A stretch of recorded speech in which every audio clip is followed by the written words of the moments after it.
ניקיון שערות מהרצפה היא משימה מאתגרת למרבית האנשים. למזלנו, רוב הרובוטים מסוגלים להתמודד עם משימה זו. שיער שמסתבך במברשת הרצפה גורם לעצירת המשימה והפעלת התראות מהרובוט, וכך אנחנו מוצאים את עצמנו שוב מנקים שערות. כדי להתמודד עם האתגר, חקרנו באקובקס את הנושא לעומק, למציאת פתרון למניעת הסתבכות השיער, שמירה על הניקיון, האמינות והבטיחות של הרובוטים, ופיתחנו את מערכת זירו טנגל למניעת הסתבכות שיער. מערכת זו פועלת עם שתי שורות מסריקים המכילים 40 שיניים בפתח השאיבה, הפועלים למניעת הסתבכות שערות במברשת. על ידי שינוי עוצמת השאיבה וכיוון הסיבוב, המערכת מתירה שערות ביעילות.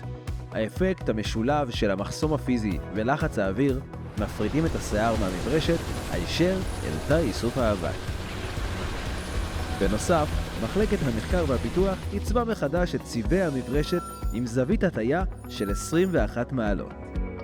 עיצוב זה מקשה על שיער להתאפס במברשת ותורם לביצועים טובים יותר בניקיון שטיחים. הוספנו סיבים מוליכים לצד הסיבים הרכים למניעת חשמל סטטי במברשת. יחד עם מנוע שאיבה חדש ועוצמתי, השגנו שאיבה יעילה משטיחים ומרצפה קשיחה. בדיקות מעבדה הוכיחו שמערכת זירו טנגל יעילה עד 100% במניעת הסתבכות שיער באורך של עד 25 סנטימטרים. מערכת זירו טנגל למניעת הסתבכות שיער זמינה במגוון הרובוטים החדשים מבית אקובקס.